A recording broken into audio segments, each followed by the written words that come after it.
Hello, everyone, and welcome to our second show for the night. I'm real excited about our guest. It's a live show now.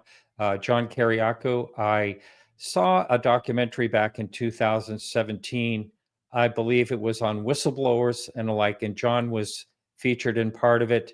I figured out how to reach out to him, and I actually had him on the Everything Else show that I do here sometimes.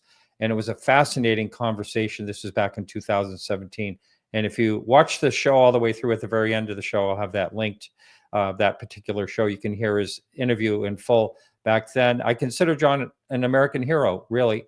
He was a whistleblower, former CIA, and he was a whistleblower on torture, actually. And through all different means, he ended up spending time in jail. And now he's out there. He's received awards. He's out there doing talks all over the world about this. A very interesting guy. But he also had a UFO sighting. It's so funny because I had no idea that he even paid attention to this topic at all when I interviewed him the first time. And then I saw he was on Chris Lito's show, and I said, "What the heck?" And so I got back in touch with him. And again, I'm really happy to have him on tonight. So this is our blog this week, and it's about the Cash Landrum case. A very interesting case that happened in Texas, and there was radiation burn. So check that out from Charles Lear, who always does our shows. And we are beefing up our audio blogs. They're just it's taking a little while to get them out there, but they'll be starting soon. Those are out on YouTube, and also they go through our podcast, audio podcast, which we do have.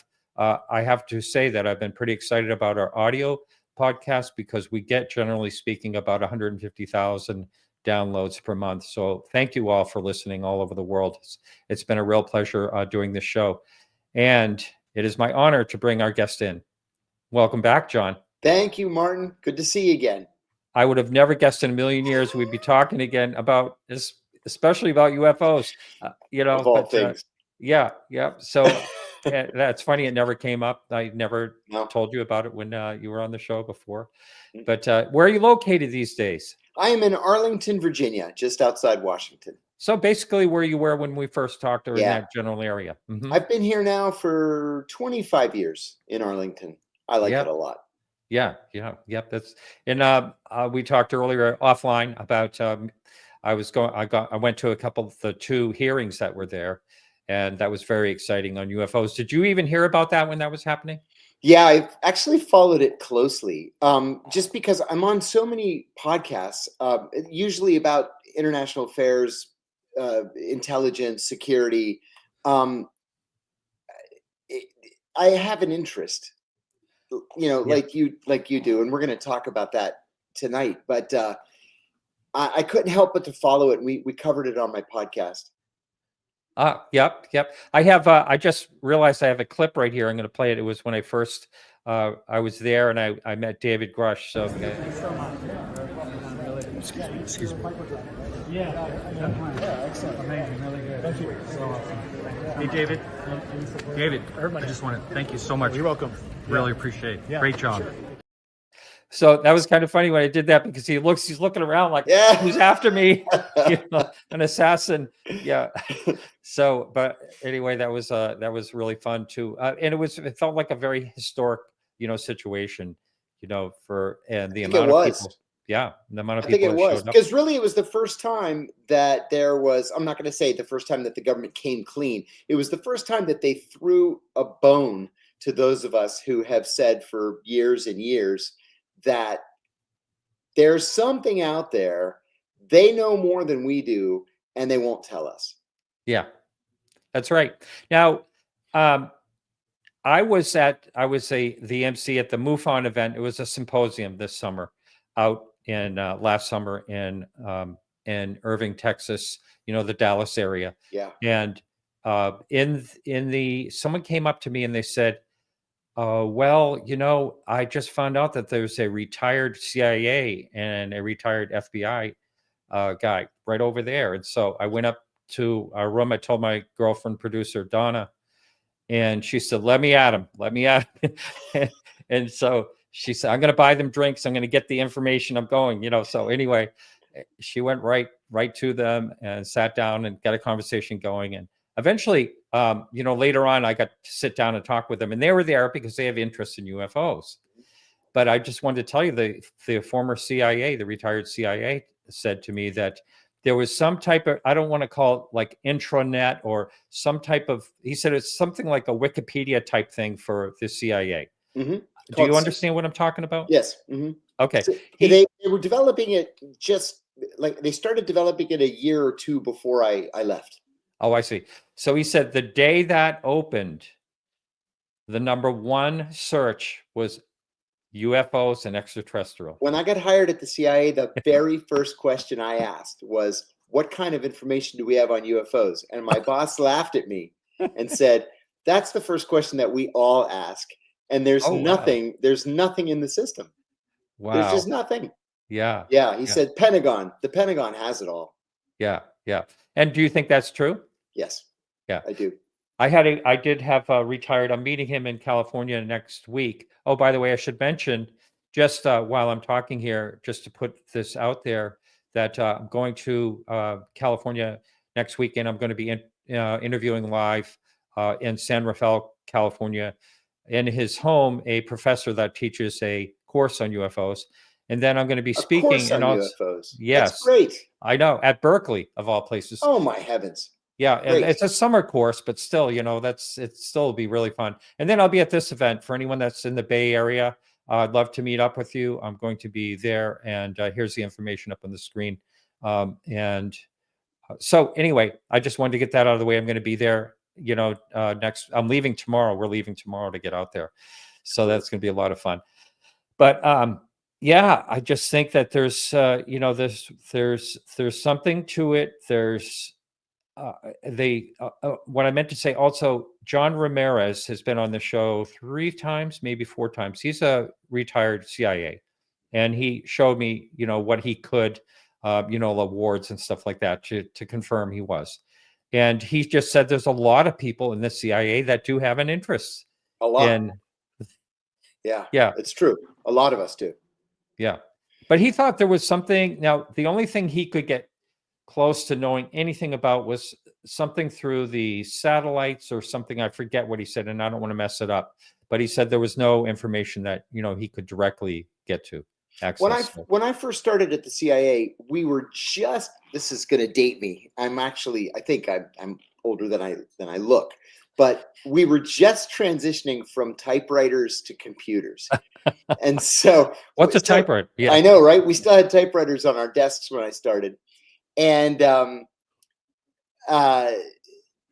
with the files that we had were in these floor to ceiling, like 20-foot high rotating files. Oh, yeah. Right. And everything was on 5x8 cards. And so, you could sit there, you could spend weeks, months going through all the files, the hard copy files, but there was just nothing to indicate that the CIA had any information, at least that wasn't, compartmentalized and held in special channels. Yeah. Now, remember when I talked to you before, you said, I think you were, trying to remember, you were, there was someone in a classroom that kind of recruited you or something. Oh, it was my grad school professor. Yeah. Oh, the professor. Yeah. You got it. And I do remember that you said that you were shown like a blank map of the world, and you needed all the countries on them. That's something you could do. That's right. Yeah. In itself. Right. I was a map nut back in those days. Wow. So it was easy. Plus you learned Arabic? Arabic. Yeah. Yeah. So I went in speaking Greek, and then they taught me Arabic before I was assigned to the Middle East. Pretty amazing. It was a great job. Great travel. I went to 72 countries. Wow. It was a lot of fun. Really was. But I want to dial back to your childhood, and I want to hear, can you talk about, it was an encounter you had with your father, and I'd like for you to discuss what happened. Yeah. First I want to tell you about my father. So my father was the kind of father I think everybody would want. Just a sweet, loving, introverted guy, PhD in music. He was a longtime public elementary school principal, and he had a Greek band on the weekends. He was a wonderful dad. When I was in high school, my parents bought a diner in the next town north of us. I grew up in Newcastle, Pennsylvania, which is about an hour north of Pittsburgh. And the next town north was Sharon, Pennsylvania. And to get from Newcastle to Sharon, it was about a 15-mile drive, but you had to go through Amish country. And of course, the Amish don't use any electricity. So it was very, very dark, always, right? Yep. No electricity at all. You could really see the stars. So it was a Friday night, and my dad and I worked midnight shift on Friday nights. So we got in the car around 10:15 to get there in plenty of time for our 11 o'clock p.m. to 7 a.m. shift. And and we're driving in Amish country, and there's this brilliant flash of white light. And then there's a second flash and a third flash. And he said, "What is that?" And then as soon as he said it, this orange trapezoid, I guess I could do it like that, lit up. I say orange, it had round lights in the four corners of the trapezoid. So you could see that they were lights, and they were strong enough to illuminate the rest of the body of the whatever it was, the craft, I'll call it.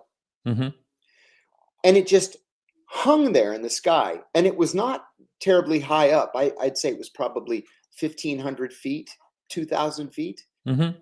So we pulled off to the side of the road, and we got out of the car, and we're standing there, and we're watching this thing just hover. And it's not making any sound at all. Nothing. It's just completely silent. Mm-hmm. A guy pulls up behind us, gets out of the car, and he says, "What the heck is that?" And my dad said, "I don't know." And then it went like that at this fantastic speed. Like it went directly away from us, but at a speed that was like incalculable. And we just stood there looking up into the night sky thinking, is it going to come back? Is it some kind of experimental jet? I mean, I had never in my life seen anything like it, and neither had he. So we get back in the car, we start driving again, and we're silent. Yep. And then I said to him, "So should we call somebody? Should we call the cops or something?" And he said, "And tell them what? We saw a flying saucer and it flew away." He said, "They're going to think we're nuts."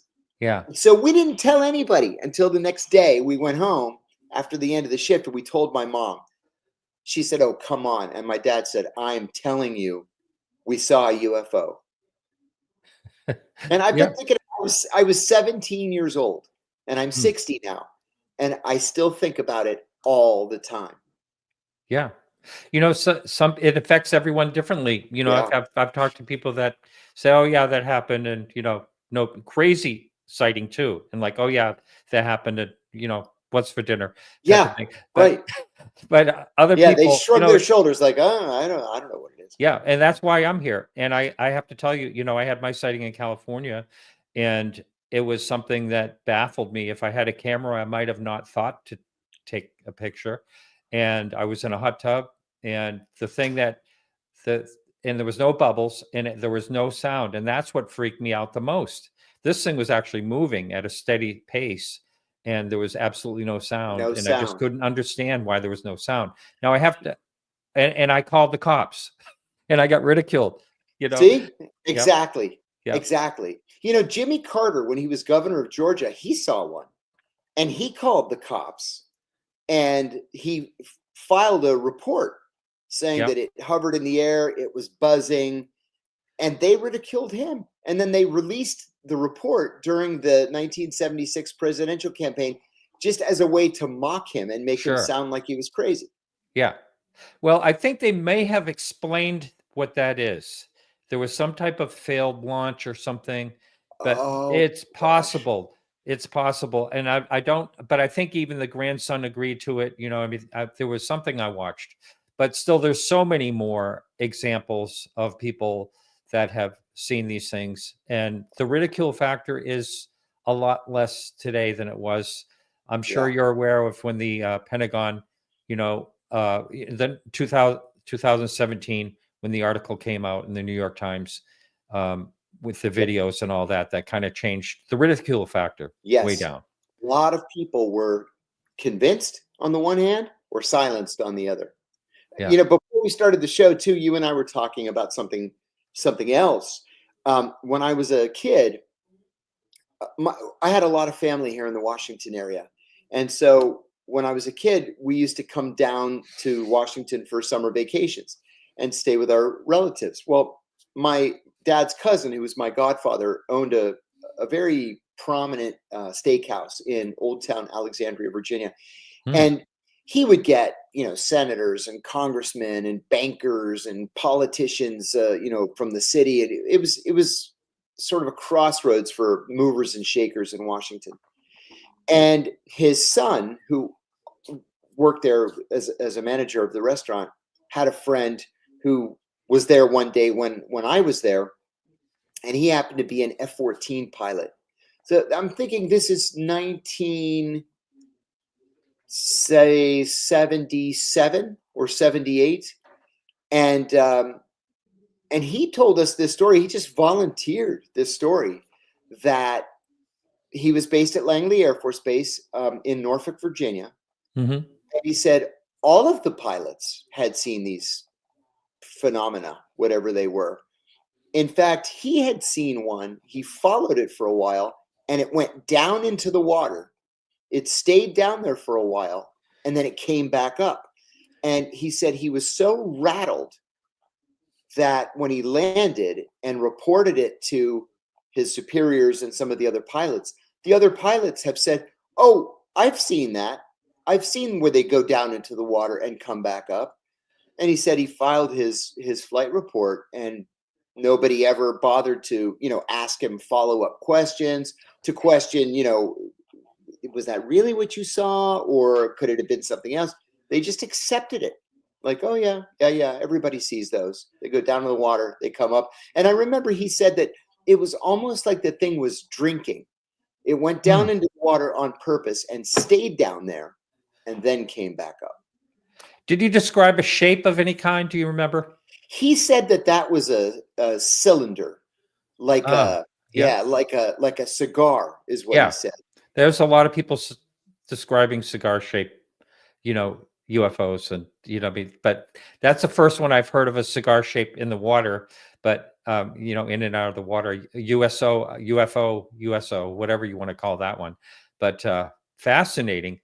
May I ask you a question? Yeah. I don't know if you happened to see on Netflix. It was like Unsolved Mysteries, or it was one of these shows that Netflix just posted in the last year, and there was a very detailed episode about these sightings over Lake Michigan.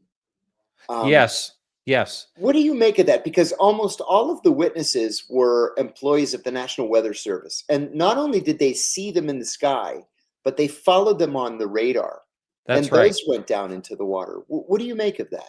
I think there's really something to that, and that the main person in that episode was on my show, and like a year before he told me that he was, they had already filmed that episode for Netflix, but anyway, he has a total science mind, and was absolutely baffled by what he was seeing there. So yeah, there was really something to that, and the same thing, Lake Michigan, another big body of water. And interestingly, they said that where the lake had frozen, they avoided that part. Yeah. They went over the water that hadn't frozen and then down into the water. Yeah. Which was interesting too. That is a great that night was a great event that you really don't hear a lot about. Matter of fact, until you just brought it up, I basically haven't thought about that one for quite a while. I was fascinated because it lasted for hours. Mm. And it wasn't just, one guy who may have been too tired while he was, on the job in the middle of the night. It was like a dozen different people, and they all watched it unfold on the radar as well. Right. Right. Yeah, that's a real good one. I have reached out to, and I can't think of his name right off the bat. I've reached out to him again after that aired. I'd like to talk to him again about that. I think he received a lot of flack for that. I do believe he did. In fact, he quit his job. Yeah, that's right. Yeah, which is really sad. There's a lot of these situations you hear about things like that. There was a situation called JAL. I can't think of the name. It was a Japanese airline cargo back. I'm going to get the whole thing. I haven't looked into that for quite a while. But basically, the pilot kept seeing this large thing the size of like a battleship up in the sky, like the shape of a walnut. It was following them, and it was on radar, and they saw it on ground radar. He ended up getting a desk job after that. But eventually enough people, pulled for him and got him back to flying again. But, you can't, it's hard when you report these things with someone like him. It is. It's hard when you report them. Yeah. Yeah. There's so many things I'd like to talk to you about, but also I do want to just touch on the whistleblowing part that you did at some point here in the conversation. Again, that the full interview that we did about that is going to be linked at the very end of the show. And down, I can put it also in the show notes as well. But I want to talk a little bit about drones, because it's kind of still such a mystery. I mean, I'm still kind of baffled by it, and I don't really know what I think about the explanations I keep hearing out there, and wondered what you thought about that. At first at first I just assumed it was a Defense Department exercise of some sort. And I have a friend who happens to be a New Jersey state trooper. He said that they were working under the impression that there was a DOE or DOD cargo that went missing, that perhaps it was nuclear, perhaps it was maybe a weapon of some sort or a missile, and the convoy, lost the 18-wheeler. I don't know. He said that's what he thought it was. That's what he had been told it was. But then there was a segment on 60 Minutes just a couple of weeks ago, or a week ago maybe, where they interviewed these the current and the former commanding generals from I think it was Langley, actually. Mm-hmm. Langley Air Force Right, Base. right, yes. And they said that, people think we can just shoot these things down, but they're so small that you can't use a fighter jet to shoot something that is so small and is guided by hand. So their conclusions were that they were hostile, likely Chinese. Mm-hmm. There happened to be a Chinese ship off the coast of New Jersey, at least for a little while these things were flying around. And he said, we have to come up with a better system to protect ourselves. We can protect ourselves against incoming ICBMs, for example. Yeah. But we can't protect ourselves against drones. Right. And the thing of it is that it's worldwide too. That's another real puzzle.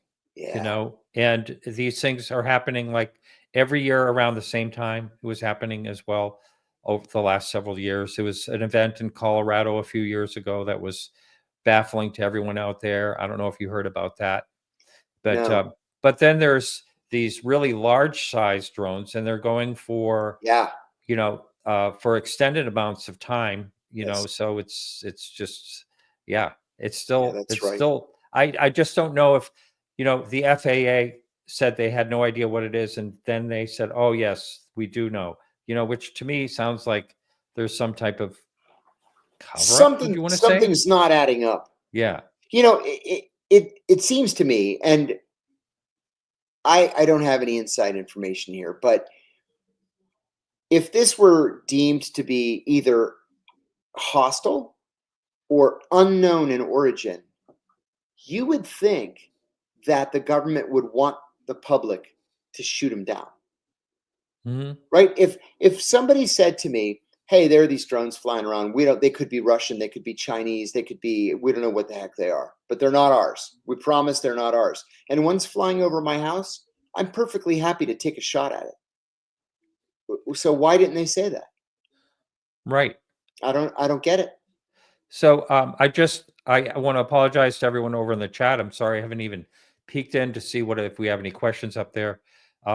And this Chris makes a kind of an interesting point. Why would That's a good question. not use drones to take the drones out? Yeah, that's a good question.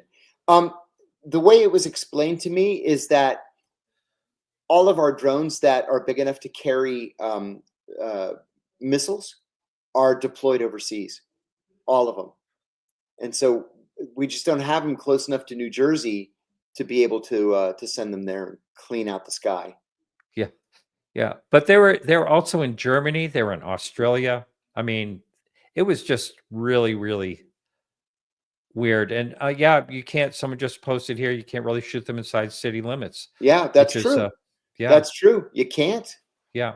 You'll end up getting, arrested and fined. Yep. And I have to show you something. I happened to get off a cruise and was in Myrtle Beach just to check out properties there. Not interested. A little honky tonk for me, but yeah. No offense to I anyone agree. listening in Myrtle Beach. But anyway, they got out of the car and the real estate agent said, well, if you look up there, there's a Chinese balloon. And I said, what? Oh, I said, my yeah. God. I said, that looks just like it. And he said, no, that is the Chinese balloon.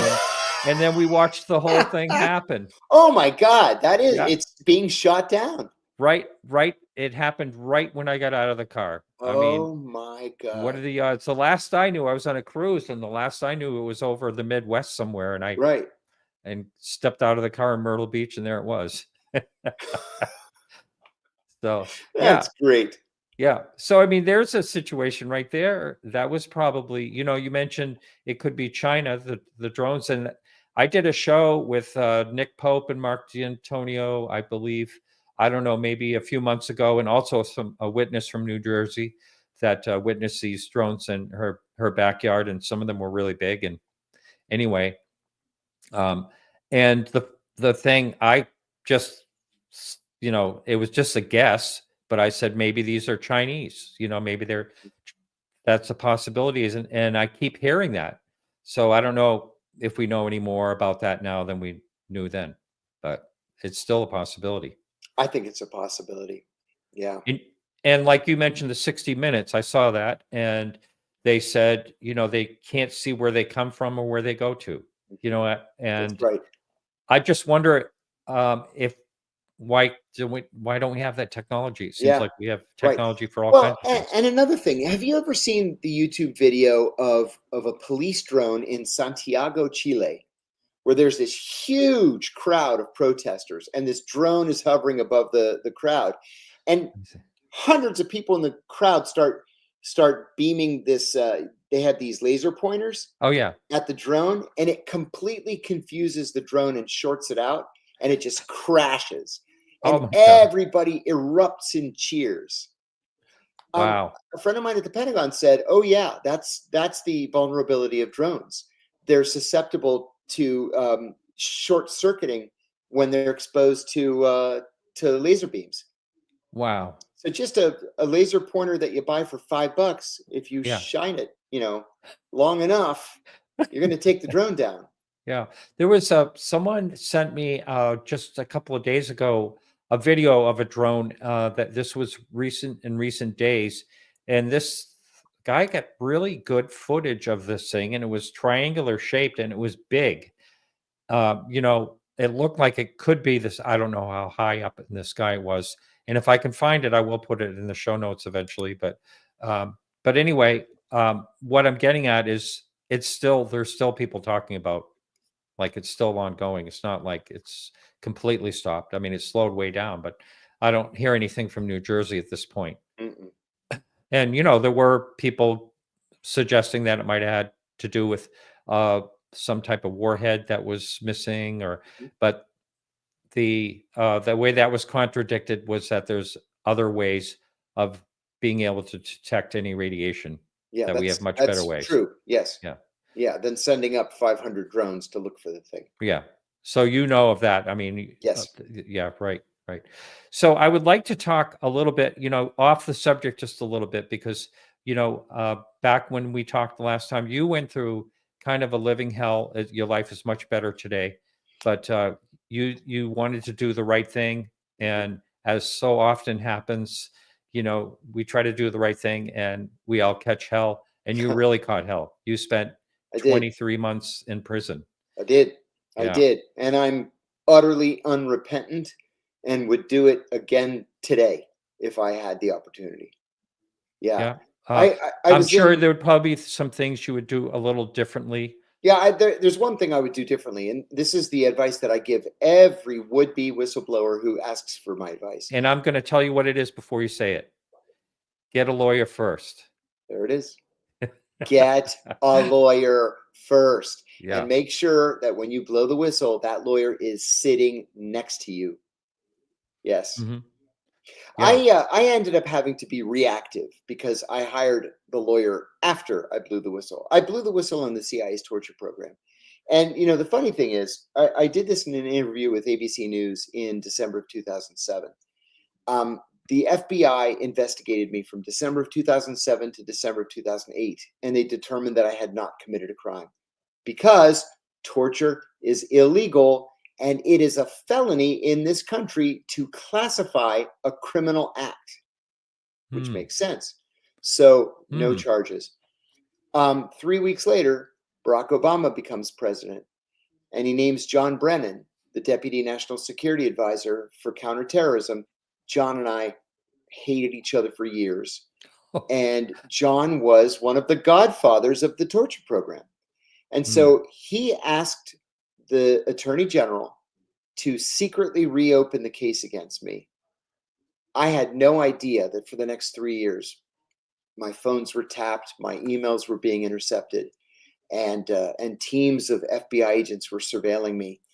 And then finally, in January of 2012, I was arrested and charged with 5 felonies, including 3 counts of espionage.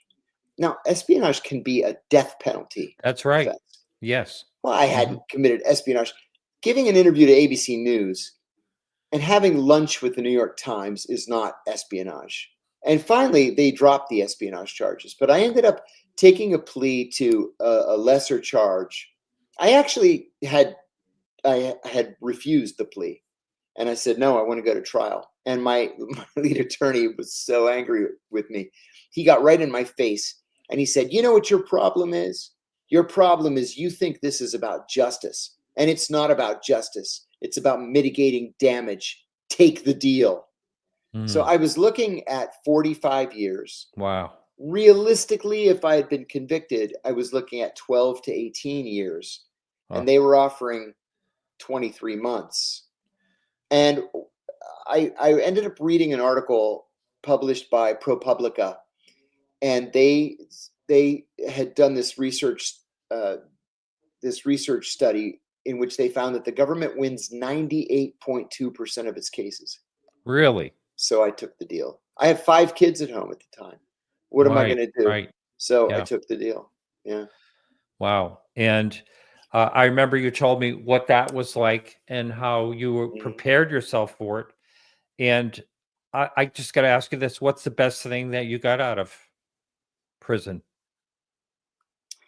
It's going to sound kind of nuts, but I used my CIA training to keep myself safe in prison.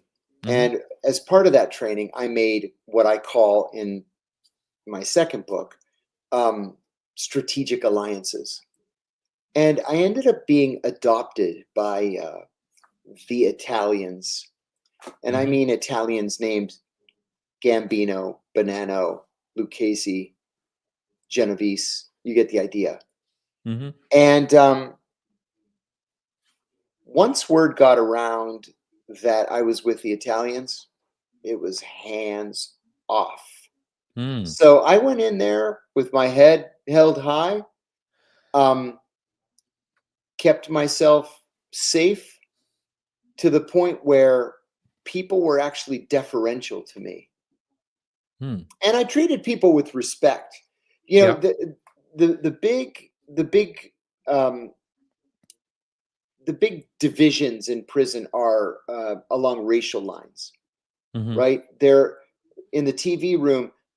This TV is just for the blacks. This TV is just for the whites. This TV is just for the Hispanics. And in the cafeteria, all the blacks sit here, all the Hispanics sit here, and over here there are what are called the good white guys, which are the Aryans and the Italians, and the bad white guys, who are the pedophiles and the rats.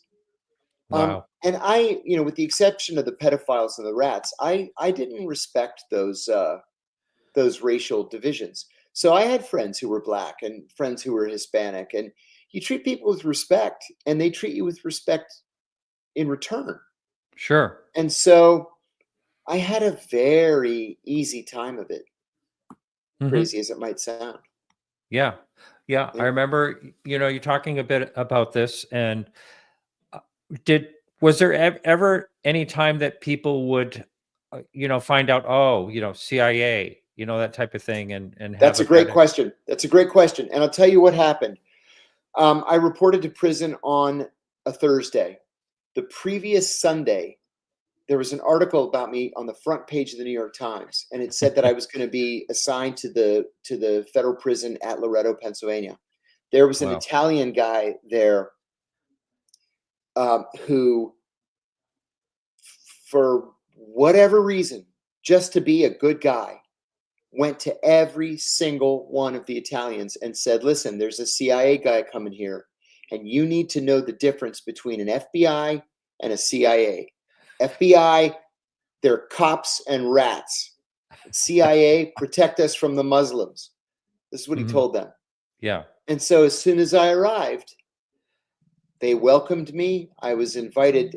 I gained 35 pounds in prison because they had a crooked guard on the payroll, and he would smuggle in, pork loin and white wine for the marsala sauce and mushrooms and tomatoes and pasta, and we Wow. feasted every single night. But I ate with the Italians in the cafeteria. We had dinners in their cells in the evenings. I went to all of their parties, their birthday celebrations. I even went to the Mafia Super Bowl party, of all things. They were great. And Wow. the funny thing is, there's kind of a postscript to this. So this guy, he became my best friend in the prison, and still is one of my best friends today. We talk all the time. So it's Is about, he out? he's out. Yep. Good. Well, that's what the story's about. He had gotten triple life without parole for a first-time non-violent drug offense. And so What? Congress passed the Second Chance Act, I think is what it was called. And I'm reading the paper. I mean, I'm sitting in his cell and I'm reading the paper. And I said, buddy, have you read this article? And he said, no. I said, this is about you. It's saying that you're eligible for this new federal program. And he said, I'm not smart enough to even figure out how to do something like that. I said, I'll write the appeal. So I wrote his appeal. I sent it to the Justice Department, and I was released from the prison just a couple of weeks later. I got out in February. His mother calls me in August, and she's crying. And I said, oh my God, what happened to Mark? And she said, no, it's good news. They're letting him go. And I said, they're letting him go? And she said, the appeal you wrote, he won. Wow. I was like, oh my God. He told me when he got out that he owes me his life. And I said, nonsense. I said, you got screwed. And all you needed was for things to come together at the right time for the Justice Department to acknowledge that you got screwed. And as funny as it sounds, he applied for a real estate license. And if you're a convicted felon, you can't have a real estate license. So he wrote to the governor and he said, listen, I got screwed and Obama gave me a commutation and I'm a good guy and, you know, nonviolent and all this stuff. Can I have a real estate license? And the governor gave it to him. And now he is the #1 selling real estate agent at the Jersey Shore. Isn't that great? Lives in a stunning house, tons of friends. He's just an That's awesome so guy. awesome. Yeah. That's so awesome. I love to hear things like that. Yeah, good guy. Unbelievable. You know, I mean, the timing, like you said, but if you did not know him and if you did not read that, he might still be there today. You know, there were 8 people in his conspiracy. He was the only one who left the conspiracy. He said, this drug thing is not for me. I quit. And he quit. He was the only one that did. And everybody got arrested by the Drug Enforcement Administration. And they offered everybody deals. And he said, I'm not a rat. I can't rat people out.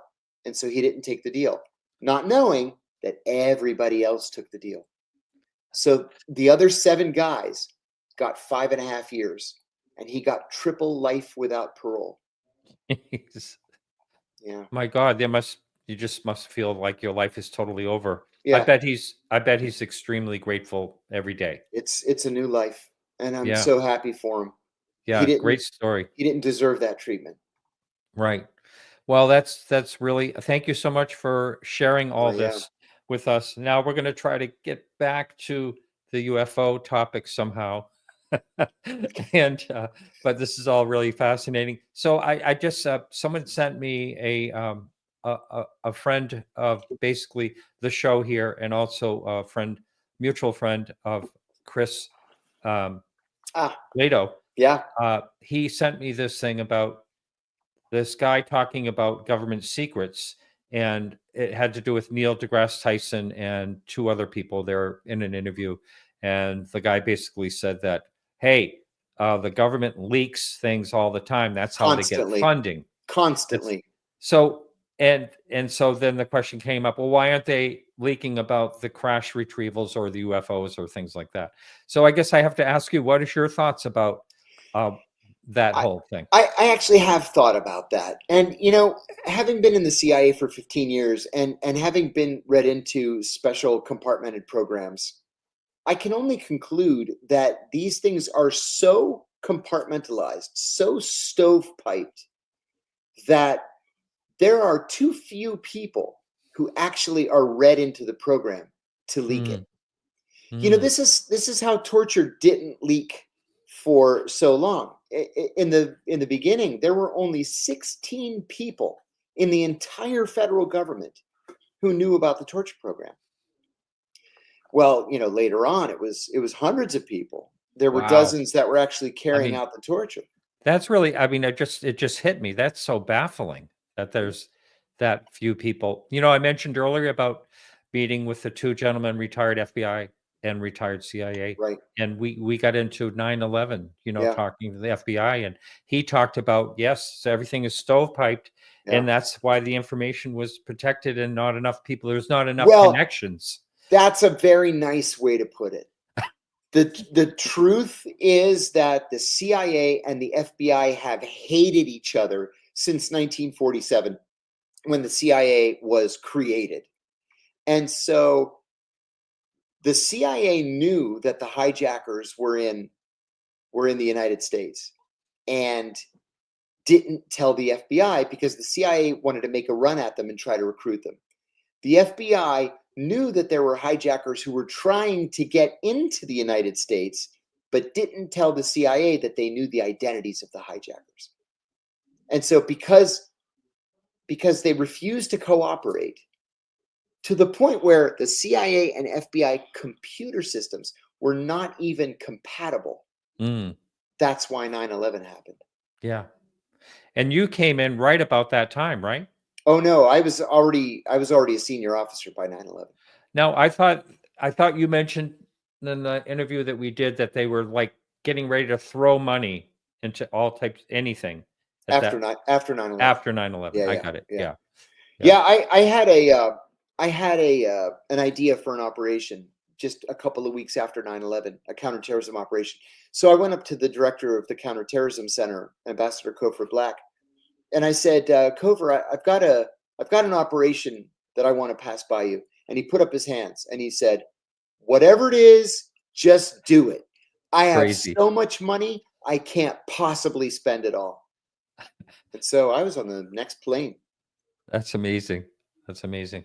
But wow. So do you think this is just from being, involved? I know that there was no UFO. I know the CIA is like foreign. It's all foreign. Foreign intelligence. And then FBI is, American. Domestic, basically domestic, right. yes. But there wouldn't be any case where the CIA would be involved with any type of. Well, it's unless possible. It's possible. Now, I'm going to run a scenario by you. Like to say if perhaps, like David Grusch mentioned, he thinks there is crashed UFOs, reverse engineering. Say that would be it. That would be it. Yeah. If they could develop something that could be dangerous to us somehow. Yeah. The CIA would never have the lead on something like that. DARPA would have the lead. Right.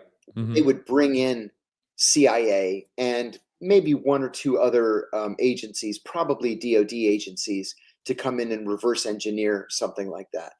But yeah, the CIA would never have the lead. I used to work for this deputy director of the CIA. Good guy, but he always used to have this mantra. He would always say, the job of the CIA is to recruit spies to steal secrets.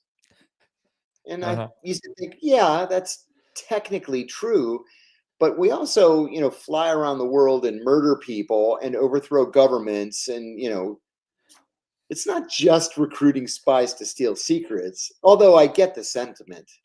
Yeah. But I mean, I can't even understand how something like that works. Who decides what is, we have to watch this country, we have to watch that country, this person may take over, that may fall, we have to get someone in there. And, I mean, who can figure all this stuff out in such a crazy world? That's why it fails so often. Yeah. And one of the downsides too, downsides to doing proactive operations like that, they're called covert action programs, is that, and I think this is probably human nature, but the CIA always underestimates the level of blowback.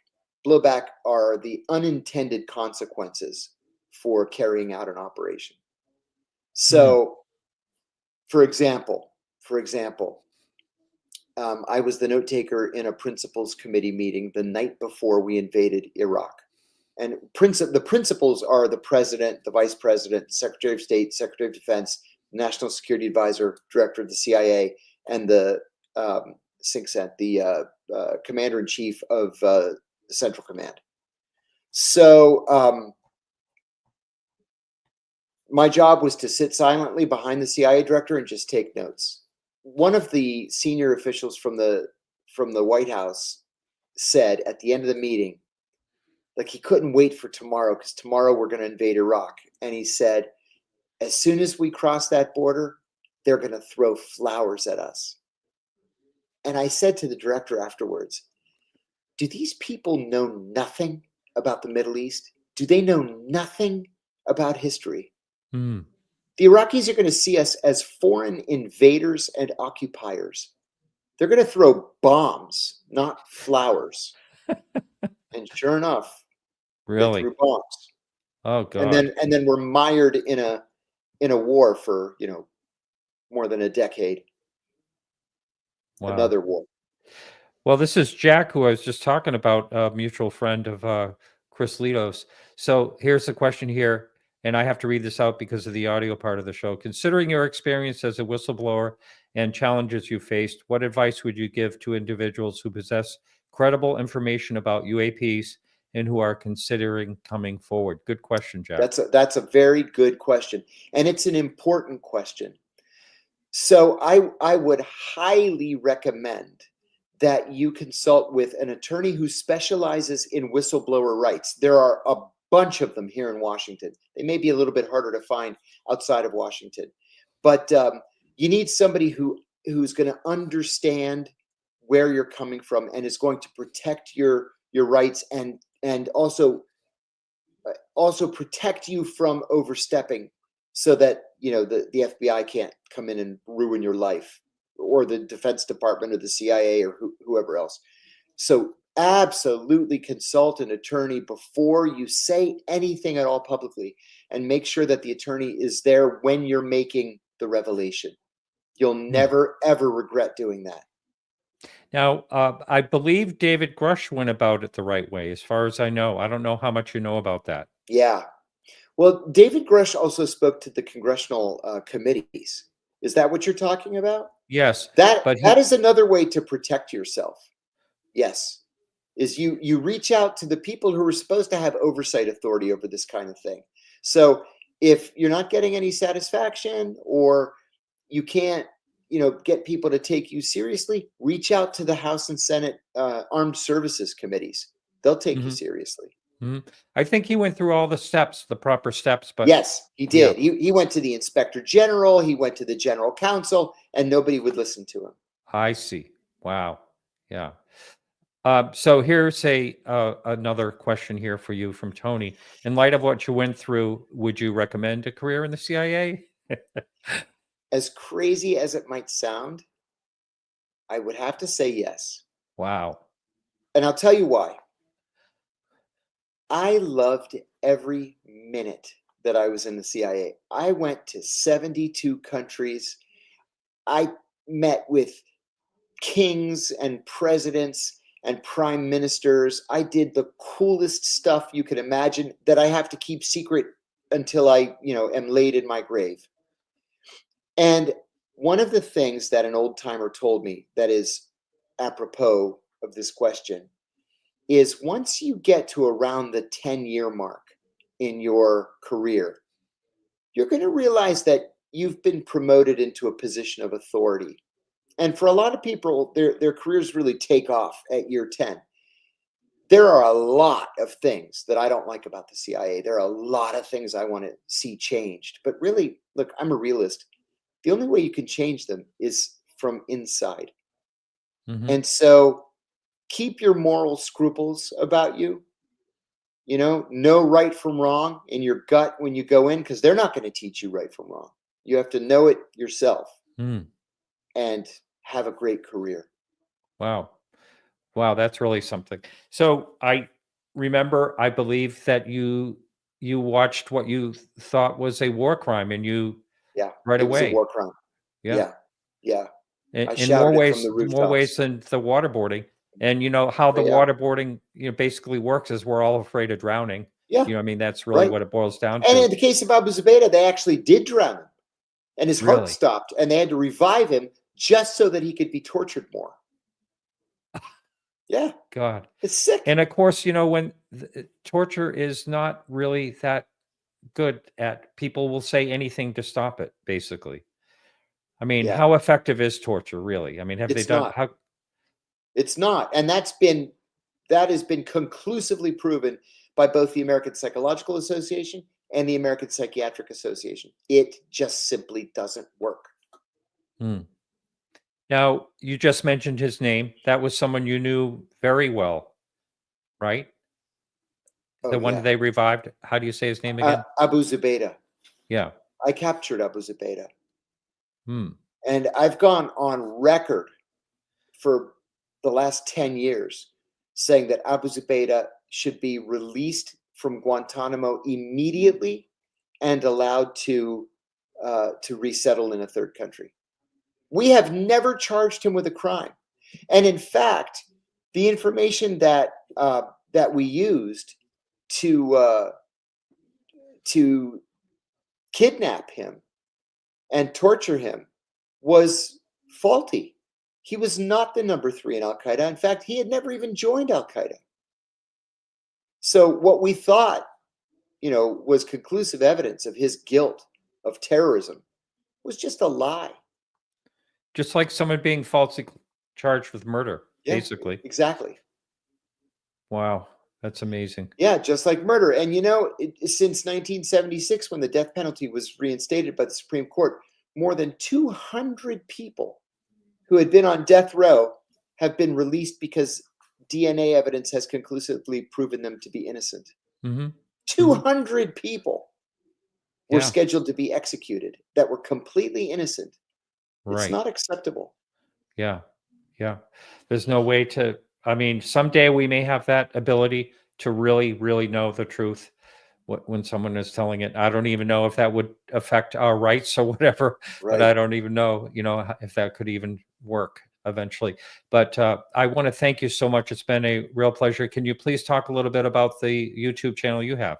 Oh yeah, thank you. Well, I do a couple of different things. I've got a podcast that's on YouTube called Deep Focus with John Kiriakou.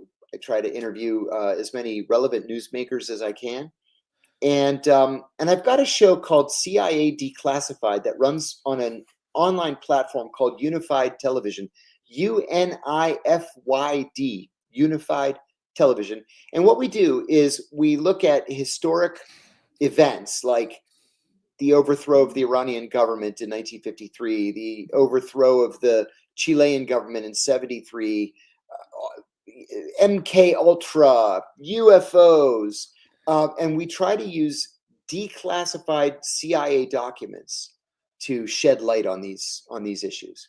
Wow. Yeah, it's a That's fun great. show. We're in season 2 already, and again, it's called CIA Declassified, and it's at Unified Television, UNIFYD. Wow, great. Well, I just have to mention this. The recent re-release of, and I don't think it's that many more documents of the JFK. Right. I just wondered what you thought of that. I know they were unredacted, and I know some social security numbers showed up from some people Yeah, still living. and they identified some CIA sources. There were 2 blockbuster memos that were released in that tranche, and there are still several thousand pages that are due to be released. But the Right. 2 big things were James Angleton, the deputy director of the CIA for counterintelligence, ordered the CIA in 1963 to recruit Lee Harvey Oswald as a source. People have long believed that was the case. The CIA always denied it, and now we've learned that they've been lying for 62 years. So this is like, it seems like that's a bombshell. That right is there. a bombshell.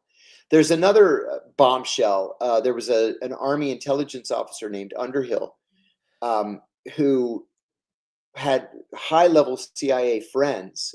These friends, he alleged that these friends told him that they had been responsible for killing Kennedy. In a panic, he got in the car and drove to his mother's house in New Jersey and told her. She later said that he was very upset when he told her. He drove back to Washington and then was found dead in his apartment of a gunshot wound. They said they ruled it a suicide, but the gunshot wound was to the back of his head. Typically doesn't happen. Let's see. Oh, there's Someone wants. Sorry, go right ahead. Well, there's a question for you, but yeah, Nick, go thank back. you for that. I'm starting this 100